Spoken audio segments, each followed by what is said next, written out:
O envelhecimento acelerado da população brasileira é o tema de hoje no Melhor e Mais Justo. Uma das consequências mais claras desse fenômeno tem relação direta com a saúde. O programa da TVT, ABCD em Revista, tratou exatamente desse assunto no documentário intitulado Quarta Idade e População Longeva. Para esquentar o nosso debate aqui, a gente vai assistir um trecho desse documentário. Viver mais também implica em viver com qualidade de vida. Então esses serviços que são prestados, eles são importantíssimos. Por quê? Porque eles impactam na gestão pública. O fato dela conviver com uma rede de amigos, com pessoas da sua geração, de ampliar essa rede de convivência. Então, assim, isso impacta mesmo na qualidade de vida. Então vai ter menos remédio, vai ter menos internação.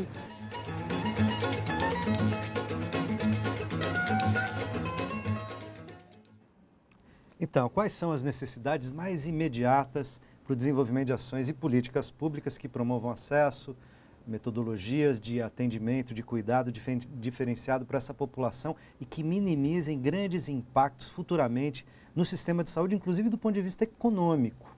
Jorge.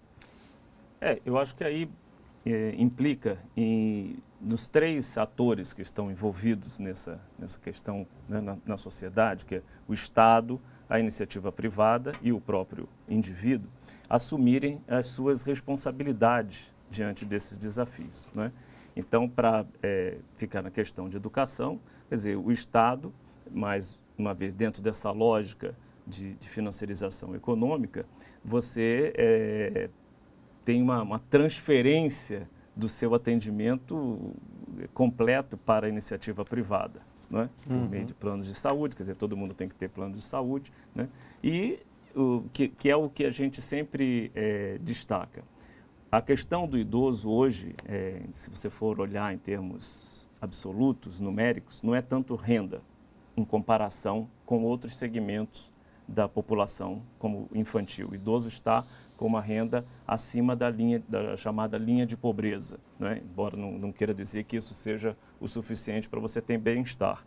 Mas é a questão de serviços, né? O Estado não oferece os serviços que deveria oferecer, e não estou falando de um Estado grande, o elefante, o paternalista, não estou falando até mesmo se a gente pensar no Estado mínimo, né? Então ele não oferece, como nós falamos no bloco anterior, educação, ele não oferece saúde, ele não oferece transporte.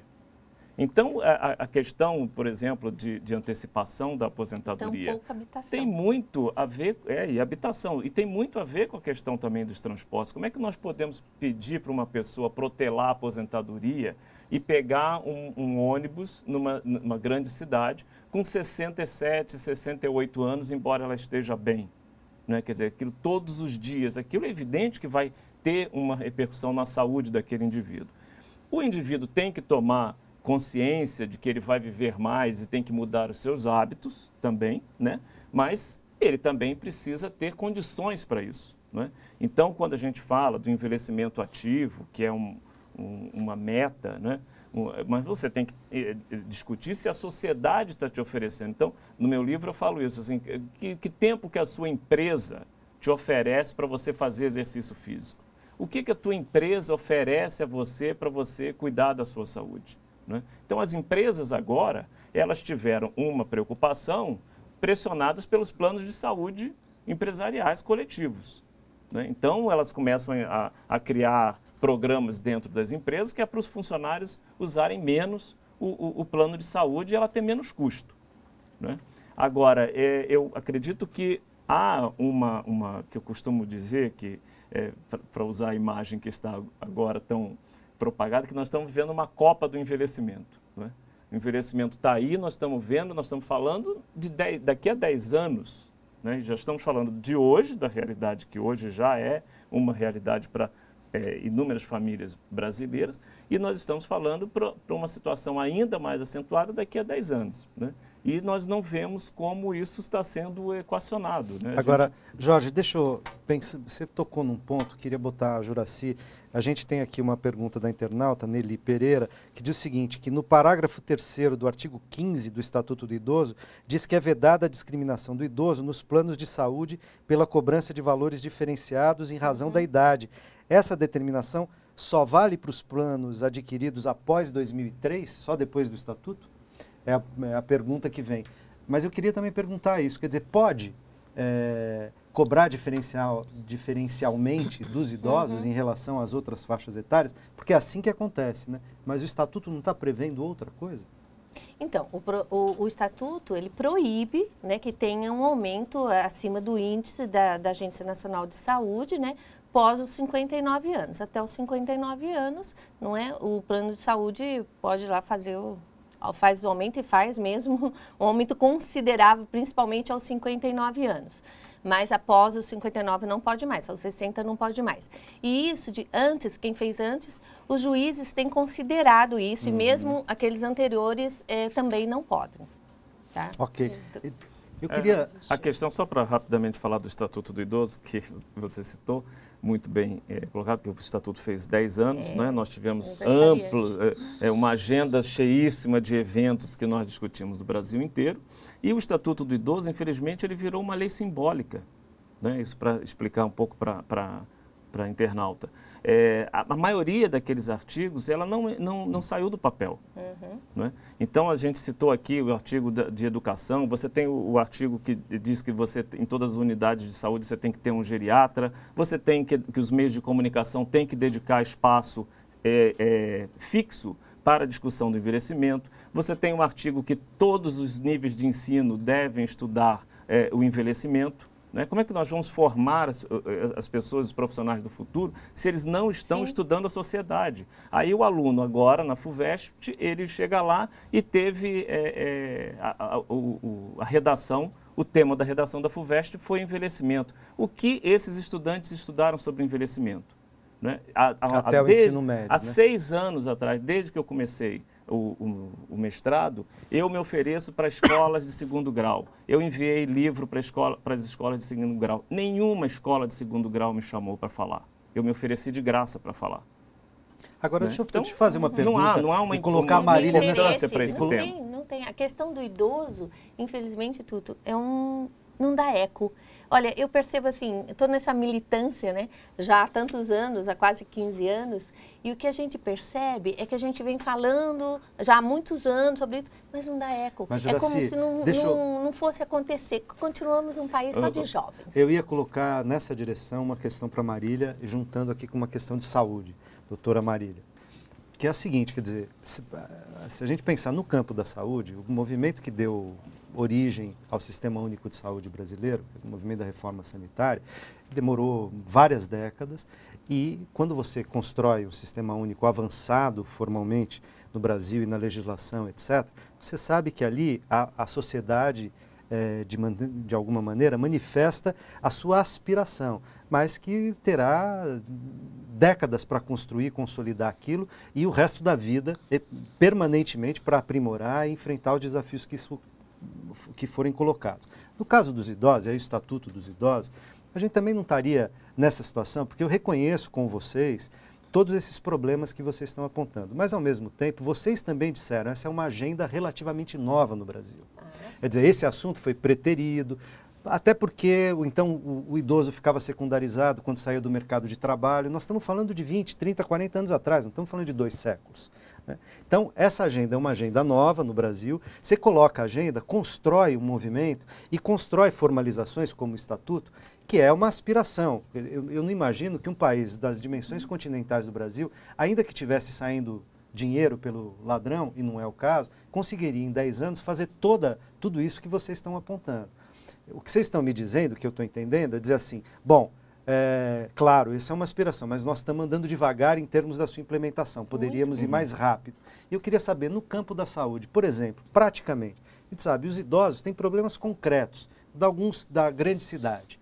Parece que queda, seja dentro de casa, nas ruas, problema com as calçadas e tal, é um dos problemas, um agravo à saúde importante para os idosos. A questão do isolamento, do abandono, ao mesmo tempo que muitos idosos, porque também estamos num país continental, embora a gente trabalhe com médias de renda, médias etárias, a gente sabe que uma grande parcela dos idosos, das aposentadorias, das pensões desses idosos, movimentam a economia de bairros inteiros, de pequenas cidades inteiras, de comunidades inteiras, às vezes. né? Então, do ponto de vista da saúde, aonde a gente está nesse debate? Então, eu acho importante, até conversando um pouco com essas duas falas que passaram pela questão da saúde, eu acho que o grande desafio é a gente transversalizar as políticas, né? Quer dizer, na hora que a gente fala de um movimento social que está na rua, brigando para poder ter mobilidade urbana, para ter serviços públicos de qualidade, e que historicamente nós temos essa construção desse sistema de saúde, como é que a gente enxerga isso agora com uma população mais velha?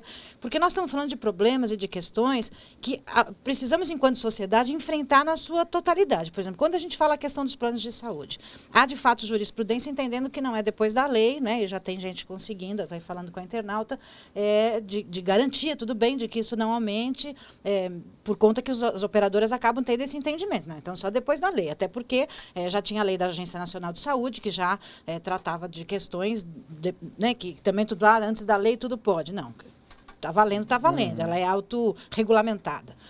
Mas não adianta se aos 50, aos 45, aos 50, 55, o plano triplica, vira 10 vezes. Porque tem um cálculo atuarial, né? Um cálculo que envolve o gasto potencial que você vai ter ao envelhecer e que você não pode colocar ele depois dos 60, então, aos 55, você desiste do plano, porque você não chega nem nos 60, não vai conseguir pagar, né? Mas a gente precisa discutir assim, qual é essa cultura que para nós, então, é só o plano de saúde privado que vale, porque a gente não dá valor ao público, porque esse patrimônio social que é o SUS, que é um sistema universal de direitos, né, não está absolutamente internalizado nem por todos os trabalhadores, que muitas vezes brigam pelos seus planos, individuais e particulares, né? Como é que eu vou discutir modelo de atenção? Como é que eu vou reduzir esse impacto de um custo de um sistema que precisa cuidar de pessoas cada vez mais velhas, cada vez mais doentes, com múltiplas, com comorbidades, com doenças oncológicas, câncer, por exemplo, que não nos mata mais, que bom, mas que torna crônico e que aumentem muito a sua necessidade de exames, consultas, né, e todo o sistema de saúde envolvido no seu cuidado. Portanto, nós vamos continuar cuidando dos idosos, como a gente está cuidando, inclusive, nos hospitais. O nosso modelo de atenção, ele é extremamente pulverizado, médico-centrado, hospitalocêntrico, e ao envelhecer, ele explode nesta lógica. E aí você vai morrer entubado na UTI, provavelmente, com seus 80 anos, falando, pelo amor de Deus, não era isso que eu queria para mim. Com altíssimo custo. Inclusive, se bobear, exatamente para ser um alto custo, né? Dependendo dos interesses que tiver em volta de você, né? E pouco importa você, enquanto cidadão, enquanto pessoa, o que você queria em termos de incorporação de tecnologia, o que você queria enquanto humanização de cuidado. Então, este enfrentamento de discutir acesso, determinantes sociais e desigualdades na saúde, né?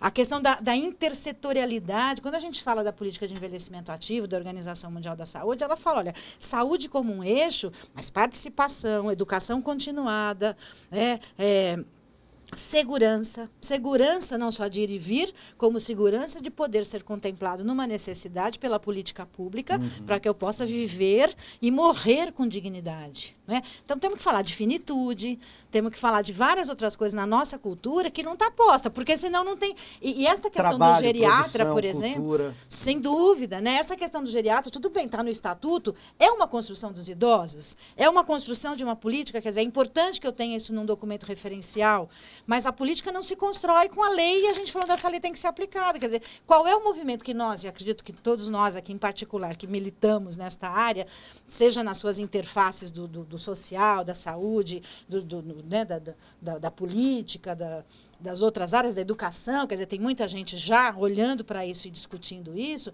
como é que a gente está construindo possibilidades de crítica, de discussão, de olhar para as políticas e enxergá-las sobre a ótica do envelhecimento também, né? Até numa política intergeracional, porque nós estamos falando de demandas e necessidades que muitas vezes se aproximam nas várias gerações e conseguindo discutir a questão do modelo de atenção. Por exemplo, quando a gente fala de geriatra, a gente forma profissionais para cuidar de mulheres grávidas e criancinhas e não existem mais mulheres grávidas e criancinhas praticamente nas unidades de saúde.